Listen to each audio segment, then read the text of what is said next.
2 करोड़ 30 लाख बच्चों का भविष्य एक रात में बर्बाद। 30 मई 2026 को नीट यूजीसी का पेपर लीक हो गया। व्हाट्सएप पर, टेलीग्राम पर गेस्ट पेपर्स जो एग्जाम के क्वेश्चन से हूबहू मिल रहे थे वो वायरल हो चुके थे एग्जाम से पहले ही। सीबीआई ने अरेस्ट किए, एग्जाम कैंसिल हुई और 2.3 मिलियन स्टूडेंट्स जिन्होंने सालों तक रातों को जाकर पढ़ा वो सड़क पर आ गए। लेकिन इस पूरे स्कैंडल में एक नाम सबसे ज्यादा सुर्खियों में आया, कॉकरोच जनता पार्टी। जी हाँ, आपने सही सुना, कॉकरोच जनता पार्टी। अब आप सोच रहे होंगे ये कौन सी पार्टी है, कहां से आई और इनका नीट से क्या कनेक्शन है। यही सब आज इस वीडियो में स्टेप बाय स्टेप बताएंगे और अंत तक ऐसा ट्विस्ट है जो शायद आपने एक्सपेक्ट नहीं किया होगा। 11 जून 2026 सावित्रीबाई फुले पुणे यूनिवर्सिटी के बाहर एक बड़ा प्रोटेस्ट हुआ। इस प्रोटेस्ट की अगुवाई की अभिजीत दीपके ने, जो है कॉकरोच जनता पार्टी के फाउंडर। मांग एक थी और साफ थी, union education minister Dharmendra Pradhan का इस्तीफा। दीपके ने वहां एक एग्जाम मैनिफेस्टो भी जारी किया जिसमें 5 प्रमुख मांगे थी। एग्जाम लीक होने पर स्टूडेंट्स को कंपनसेशन, एनटीए यानी नेशनल टेस्टिंग एजेंसी का पूरा ओवरहॉल,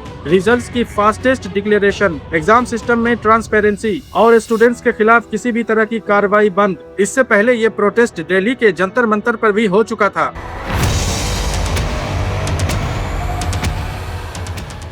लेकिन रुकिए, ये कॉकरोच जनता पार्टी है क्या और ये नाम कहां से आया? ये एक जेनजी ऑनलाइन मूवमेंट है और इसकी शुरुआत हुई एक रिपोर्टेड जुडिशियल रिमार्क से जिसमें युवाओं की तुलना कॉकरोच से की गई थी। अभिजीत दीपके और उनके साथियों ने उस इंसल्ट को अपनी आइडेंटिटी बना लिया। उनका लॉजिक था, कॉकरोच मरता नहीं, हम भी मरेंगे नहीं। मई 2026 में ऑफिशियली लॉन्च हुई सीजीपी, सीधे नीट यूजी 2026 पेपर लीक और सीबीएसई जैसे एग्जाम कंट्रोवर्सीज के जवाब में सोशल मीडिया पर वायरल हुई। वीडियोस ट्रेंड करने लगी और जेनजी ने इसे अपना आंदोलन मान लिया। लेकिन जैसे जैसे कैमरास आए, क्राउड जुटे, एक और कंट्रोवर्सी शुरू हो गई और वो कंट्रोवर्सी थी प्रोटेस्ट की असली मांग को लेकर। क्योंकि पुणे की रैली में जो नारा सबसे ज्यादा गूंजा वो नीट का नहीं था, वो था हिंदू मुस्लिम की राजनीति नहीं चलेगी। हिंदू मुस्लिम की राजनीति नहीं चलेगी, नहीं चलेगी। हिंदू मुस्लिम की राजनीति नहीं चलेगी, नहीं चलेगी। दीपके ने स्टेज से कहा, पिछले एक दशक में हिंदू मुस्लिम की पॉलिटिक्स ने इंडिया को पीछे धकेल दिया है। एआई में, सेमीकंडक्टर्स में, क्लीन एनर्जी में, जॉब्स में और एजुकेशन में। उनका तर्क था, कम्युनल पॉलिटिक्स एक डिस्ट्रैक्शन है जो पॉलिटिशियंस के काम आती है लेकिन देश को नुकसान पहुंचाती है। लेकिन इस बयान ने इंटरनेट को 2 हिस्सों में बांट दिया। एक तरफ सपोर्टर्स थे जो कह रहे थे फाइनली कोई तो बोला जो सच है, दूसरी तरफ क्रिटिक्स थे जो कह रहे थे नीट के प्रोटेस्ट में ये एजेंडा क्यों, एजुकेशन की बात करो, धर्म की नहीं।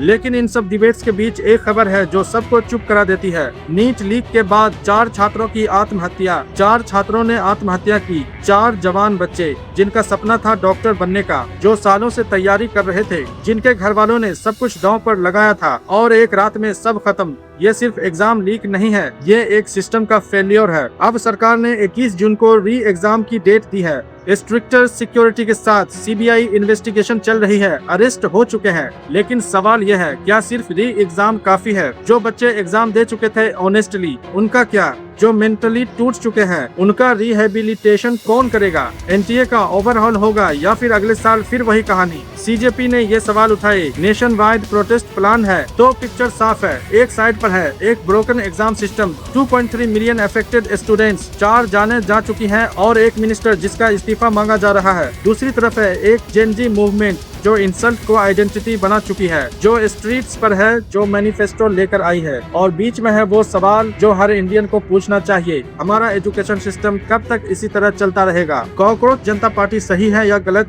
ये आप तय करें। लेकिन ये जो सवाल उन्होंने उठाए हैं वो सवाल गलत नहीं है। अगर आप चाहते हैं कि इंडिया का एजुकेशन सिस्टम बदले तो पहले समझिए कि ये सिस्टम काम कैसे करता है और इसे फिक्स करने के रियल सोल्यूशन क्या है। अगर ये वीडियो यूजफुल लगी तो लाइक करिए, शेयर करिए, क्योंकि ये इन्फॉर्मेशन हर स्टूडेंट के घर तक पहुंचनी चाहिए। मिलते हैं अगले वीडियो में। जय हिंद।